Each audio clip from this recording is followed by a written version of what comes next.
The entire bank lobby fell silent when the manager said it. This kind of money isn't something someone like you would draw on a whim. 72-year-old Margaret Lewis froze at the counter, clutching her worn brown envelope. Dozens of strangers turned to stare, and for a moment, it felt as though the world had narrowed to that single, humiliating sentence. Margaret drew a slow breath and forced herself to remain calm. She had faced hardships before, but this public questioning of her judgment was new and sharp. Her fingers gripped the envelope tighter, the paper crumpling slightly under her touch, yet her posture remained straight, proud despite the embarrassment. The bank lobby was bright and modern. Glass panels reflected the morning sun. Sleek counters gleamed, and the faint hum of printers and keyboards filled the air. People moved quickly, tapping their cards and smartphones, their lives efficient and uninterrupted. Margaret, in her faded navy cardigan and gray skirt, felt out of place. Everything here moved too fast, too smooth, and she was painfully aware of how slow and fragile her steps seemed by comparison. She had been standing in line for nearly 20 minutes, watching younger customers glide past on self-service machines. Now, it was finally her turn. She approached the counter, sliding the worn envelope across the polished surface. Inside were neatly organized documents, the culmination of decades of careful saving. The young teller looked up and offered a polite smile. "Yes, ma'am. How can I help you today?" Margaret returned a gentle smile. "I'd like to make a withdrawal, please." The teller began typing, her fingers hesitating slightly as she brought up the account. "From your savings account?" "Yes, dear." The teller scanned Margaret's ID, typing quickly, then her fingers froze. Her eyebrows lifted as she glanced at the number on the screen. "It's quite a large withdrawal, ma'am," the teller said carefully. Margaret nodded, voice soft but firm. "I understand." For a moment, the teller's expression softened. "Everything all right?" "My granddaughter needs surgery today," Margaret said quietly, her gaze steady. The teller's face softened further. "Oh, I'm sorry to hear that." Margaret folded her hands neatly over the envelope. "She's only 12. The teller hesitated, then leaned slightly closer. "I just need to get approval for withdrawal of this size." "That's perfectly fine," Margaret replied, her voice calm. A button was pressed. The phone on the counter rang. The teller spoke into it. "Mr. Whitmore, could you come to counter 3 for a moment?" Across the lobby, the branch manager, Daniel Whitmore, emerged from his glass office. His polished shoes clicked against the marble floor as he strode toward the counter. He was tall, sharp in a charcoal suit, eyes cold but calculating. Authority radiated from him like a tangible force. He glanced at the screen, then at Margaret. His eyes scanned her cardigan, her hands, the envelope. Then he leaned slightly over the counter and said, loud enough for nearby customers to hear, "This kind of money isn't something someone like you would draw on a whim." Margaret's heart skipped. The lobby seemed to hold its breath. Around them, whispers stirred, the soft homophones capturing the moment. She had walked in to get her own money, and now she was on display, questioned, doubted, and humiliated in front of strangers. The manager's dismissive smile widened slightly, though his eyes betrayed a flicker of irritation. He straightened his posture, folded his arms, and spoke in a tone that carried across the counter and into the waiting customer's ears. "Ma'am, do you really understand the responsibility that comes with such an amount? Handling this isn't simple." Margaret met his gaze calmly, though her chest tightened. "I've saved that money for decades, sir. It is my account, and my granddaughter needs it today." A few customers in line shifted uncomfortably, exchanging quick glances. Margaret noticed their eyes, and for a moment, her resolve wavered. She was used to quietly facing life's difficulties, but being doubted so publicly, in a room full of strangers, was new and unnerving. The manager leaned closer, lowering his voice so that it was still audible to nearby people. "It isn't just about the money, ma'am. You could be making a mistake, or worse, someone could be taking advantage of you." Margaret's hands tightened on the envelope, and her voice grew steadier despite the tremor she felt inside. "Sir, I am not confused. This is for my granddaughter's surgery. I am her guardian today." He raised an eyebrow, clearly unconvinced. And you expect me to believe that at first glance? Do you have any documentation? Anyone to vouch for this? I have all the paperwork right here, Margaret said, tapping the envelope gently. It's all organized and complete. I came prepared. Please. The manager waved a hand dismissively. Prepared isn't enough. I need to be certain you understand what you're asking for. Rules exist for a reason, ma'am. Margaret's throat tightened. She had never raised her voice in a bank before, but now, under the weight of humiliation, she found herself speaking firmly. I am not asking for charity. I am asking for my own money. Please, this is urgent. At that moment, one of the security guards stationed near the entrance stepped closer, as if anticipating trouble. Margaret froze, her calm exterior flickering. The guard's eyes scanned her briefly, then the envelope in her hands, and he glanced back at the manager. Nearby customers murmured and pulled out their phones, quietly recording the scene. Margaret felt the weight of dozens of unseen eyes on her. She was not just trying to withdraw her money. She was now defending her dignity in front of strangers who assumed she might be at fault. The manager tapped a finger on the counter, clearly enjoying the attention. Ma'am, you understand that I can't just release this sum without my personal authorization, correct? And given your age, I have to be extra careful. Margaret's hand shook slightly.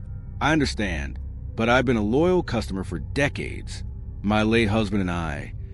This account has been managed responsibly all our lives. My granddaughter's surgery is scheduled for today, and she cannot wait. He leaned back and sighed, speaking louder this time, ensuring every nearby person heard. I'm telling you, we cannot proceed.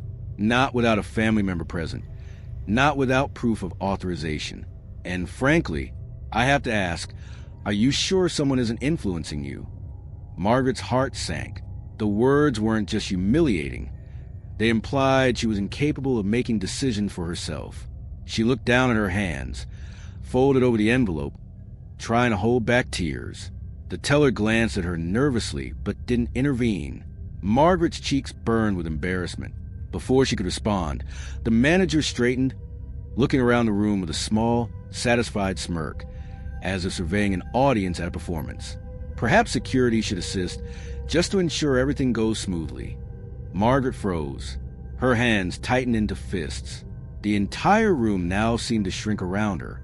She had come in seeking help, only to be treated like a problem, like someone who couldn't be trusted with her own money. She swallowed hard, fighting to maintain composure. Then, as the guards took a step closer, she quietly whispered to herself, I just need what is mine. I won't leave without it. The manager's lips curled in that faint, superior smile again. We'll see about that. Margaret felt her knees go weak as the two security guards approached.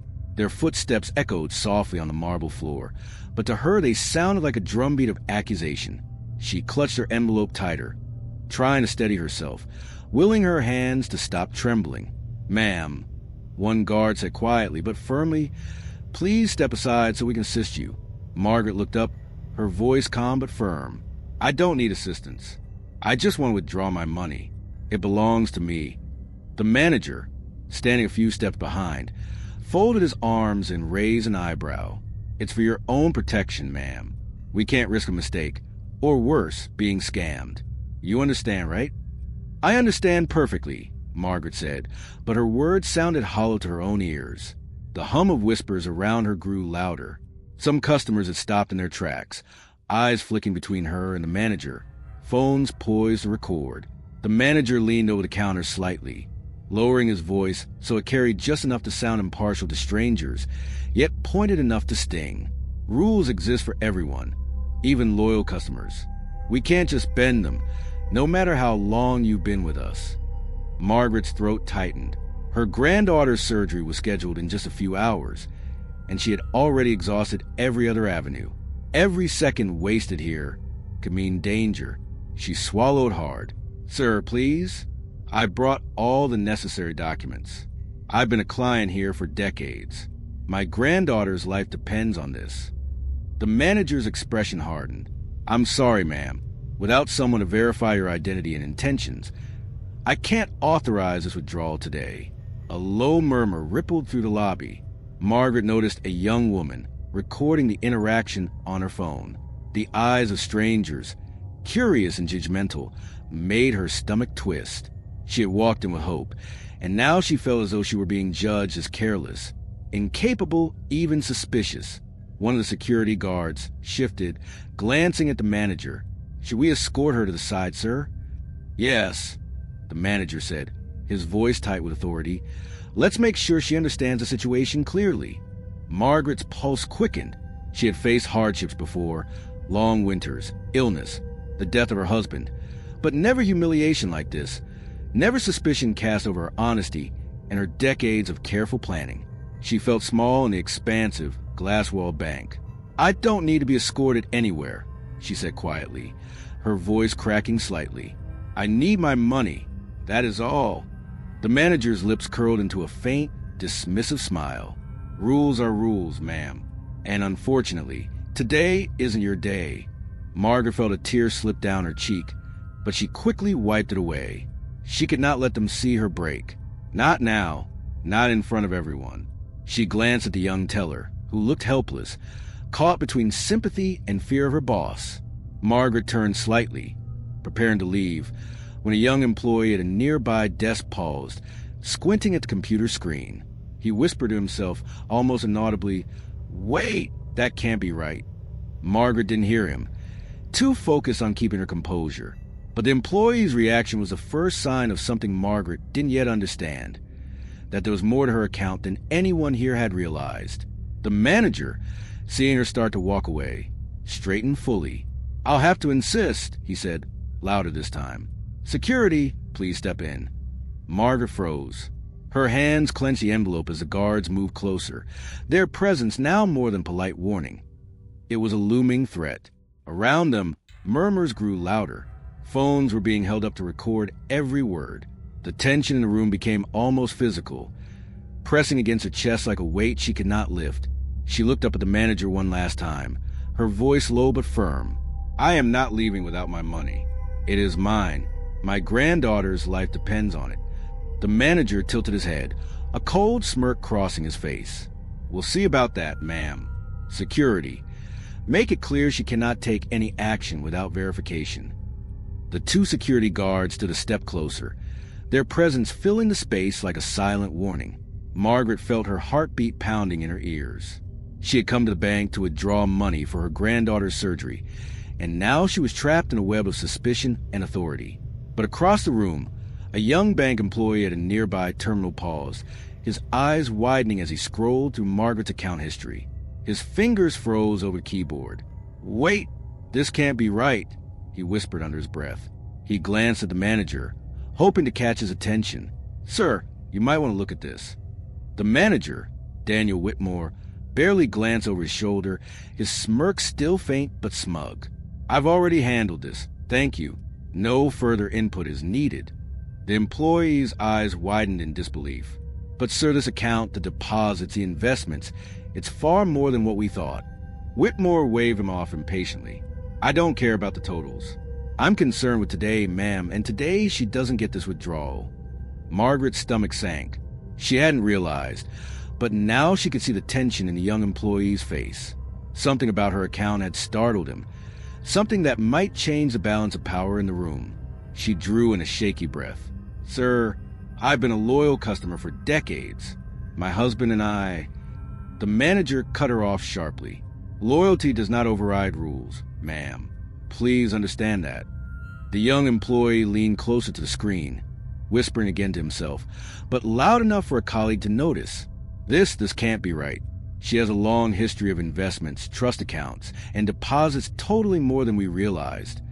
A hush fell over the lobby. Some customers looked up from their phones, sensing that something unusual was happening. Margaret's eyes widened slightly, curiosity mixed with fear. What could be in her own account that even the young employee didn't understand? Whitmore noticed the crowd starting to stare. His eyes narrowed. "Explain yourself," he barked, pointing at the young man. I'm just saying, sir, if you check carefully, her account history shows." "I don't care." Whitmore snapped. "I've already made my decision." Margaret's hands trembled over the envelope, but she stayed silent. The guards were inches away now. shifting their weight, ready to enforce the manager's orders. The tension pressed down on her like a physical weight. But then the employee glanced again at the screen, his voice rising slightly in disbelief. "Sir, ma'am, this account is massive. She's been a client for decades, and her investments, they're extensive. This isn't a small withdrawal. She's important." Whitmore's smirk faltered, replaced by a flicker of unease. He leaned closer to the monitor. "Important? What do you mean?" Before the employee could answer, the glass doors of the bank's entrance opened. A sleek black car pulled into the driveway outside. A well-dressed executive stepped out, moving with purpose. Something in the air shifted. Conversations faltered, heads turned, and a quiet tension spread across the lobby. Margaret felt a strange ripple of hope, though she didn't know why. The executive's eyes scanned the lobby, and when they landed on her, they lingered just a fraction too long to be coincidence. Whitmore noticed it too. His confident posture tightened, his jaw hardening. He straightened his tie, as if the arrival of this outsider might disrupt control he had so carefully maintained. The young employee's voice quivered with urgency. "Sir, you really need to check this. Her account, her history, it's unusual." Whitmore turned to Margaret, attempting to regain control. "Ma'am, rules are rules. We will not bend them. Security, please." But Margaret barely heard him.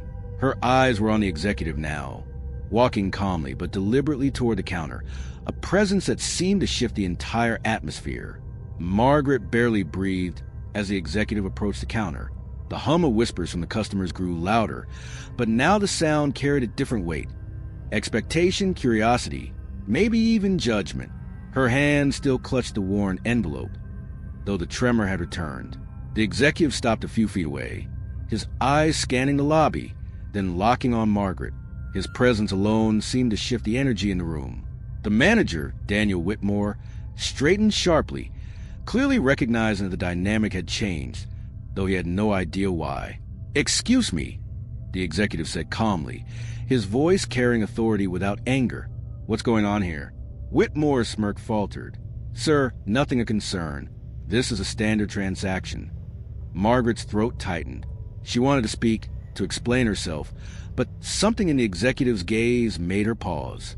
He looked at her as if he already knew something important about her. The young bank employee stepped closer to the executive, whispering urgently, "Sir, her account. You should see it. It's unusual. Massive history. Investments, trust accounts, decades of activity." The executive glanced at the employee briefly, then turned to Margaret. His eyes softened. "Mrs. Lewis?" Margaret blinked. I'm sorry. You taught me once," he said, voice catching slightly. "At my school, you always told me to aim higher than I thought possible. You believed in me when no one else did." Margaret's hands went still, recognition flickered in her eyes, but she remained cautious. "I don't understand." The manager's eyebrows shot up. Recognition? Interest? He wasn't sure. "Who is this?" he demanded, trying to regain control. The executive ignored him. "Mrs. Lewis, I know who you are. I know what you've done, not just for me, but for countless others." He stepped closer, lowering his voice so only she could hear. "I also know why you are here today." Margaret's heart pounded. How could this stranger possibly know? Whitmore cleared his throat, leaning forward. "Sir, I don't see why." The executive raised a hand, halting him with a calm authority that silenced the room. "Step back. This concerns her." Margaret swallowed hard. The tension around her shifted subtly. The guards lingered, unsure whether to move forward or wait. Customers leaned in, sensing a turning point. The young employee finally spoke aloud, louder than before. "Sir, her account is substantial. She has decades of deposits, investments, trusts. She's a major client, and no one realized until now." Whitmore's face paled slightly. That can't be right." The executive turned fully to the manager, his expression calm but unwavering. "Bring me the full account file. Now." Whitmore hesitated, his authority faltering. "Sir, this is highly irregular." The executive cut him off. "No excuses. Do it immediately." And while you're at it, explain why a loyal client was humiliated in front of the entire lobby. Margaret's breath caught. This was happening so fast. The man standing before her wasn't just a stranger. He seemed to carry the power to reverse the entire situation in seconds. The young employee typed quickly, pulling up the account information on a large monitor. The numbers blinked on the screen, revealing deposits, investments, and trust holdings spanning decades. Customers whispered among themselves, some craning to see the figures. The reality hit the manager like a punch to the gut. He had not just misjudged an elderly woman. He had misjudged one of the bank's most significant clients. Margaret's eyes welled with tears, though she held them back, realizing that at last, someone had recognized injustice. The manager's face flushed red, a mixture of embarrassment and panic. His confident facade began to crack under the gaze of the executive and the scrutiny of the watching customers. The executive leaned slightly toward Margaret. "We're going to fix this. But first," he looked directly at the manager. "You will explain yourself publicly." Margaret's heart skipped. Could it really be over? Was justice finally coming? Then Whitmore, refusing to back down, straightened his tie and said, his voice trembling slightly, This doesn't change the rules. She still can't withdraw until verification is complete." The executive's calm smile disappeared. "Oh, it changes everything." The lobby was silent. Every eye followed Margaret and the executive as the full account history flashed across the large monitor. Deposits spanning decades, trust funds, investments meticulously managed, numbers that left the bank staff, and even the customers stunned. Whitmore's confident smirk had vanished. His posture stiffened, the color draining from his face as the realization hit him. He had publicly humiliated one of the bank's most valued clients in front of everyone. The executive's gaze bore into him, steady and unwavering. "Do you see this, Mr. Whitmore?" he asked, voice low but sharp, carrying the weight of authority. "This is Mrs. Lewis, a loyal client, one of the most trusted and responsible the bank has ever had. And yet you treated her like a child, questioned her integrity, and humiliated her in public." Whitmore stammered, trying to regain control. I was only following protocol." "Protocol?" The executive's voice rose, commanding the attention of the entire lobby. "Protocol does not give anyone the right to shame, intimidate, or belittle a person who has done nothing wrong. Do you understand that?" The manager swallowed, unable to meet Margaret's calm, dignified eyes. Around them, whispers had turned into murmurs of outrage. Phones were recording. Customers' expressions mirrored disbelief and growing anger at the injustice. Margaret stepped forward, her voice steady now, carrying both calm and authority. "I came here for one reason, not to be insulted, not to be doubted, but to withdraw my own money for my granddaughter's surgery. I have spent a lifetime managing this account responsibly. My husband and I worked hard for every cent, and today I face humiliation for no reason other than someone's pride." Whitmore opened his mouth, but no words came. The executive gestured toward Margaret's account on the screen. "Do you see what she has accomplished? The careful planning, the decades of dedication, the trustworthiness? This isn't just a withdrawal, it's a life preserved. And yet, you almost denied her that." Margaret felt tears prick at her eyes. Relief, vindication, and a lingering sting of humiliation all swirled together. The customers around them whispered approval, some nodding, some muttering, finally, under their breath. The executive turned back to Whitmore, firm and final. "You will issue a full apology, publicly, in front of the staff and these witnesses. You will authorize the withdrawal immediately, without further delay, and you will review your procedures to ensure this never happens again." Whitmore's voice faltered, finally breaking. I apologize, Mrs. Lewis. You are absolutely right. I was wrong." The security guards relaxed, stepping back, no longer a looming threat. Margaret carefully opened the envelope, watching as the teller prepared the withdrawal. The tension that had gripped her chest for over an hour began to release, replaced with a sense of triumph. The executive smiled warmly at her. "You didn't just get your money today. You reminded everyone here what respect, patience, and integrity look like." Margaret nodded, voice soft but steady. "Thank you for seeing me and for understanding why this mattered." The lobby erupted in quiet applause. not just for Margaret, but for justice finally being done in full view of everyone. Whitmore's humiliation was complete, but it was proportionate, public, and undeniably deserved. Margaret stepped aside, clutching the envelope, and for the first time that morning, allowed herself a deep, steady breath. She had faced doubt, suspicion, and outright public humiliation, but in the end, dignity and patience had prevailed. The executive turned to crowd, voice calm but carrying across the lobby. Let this be a lesson.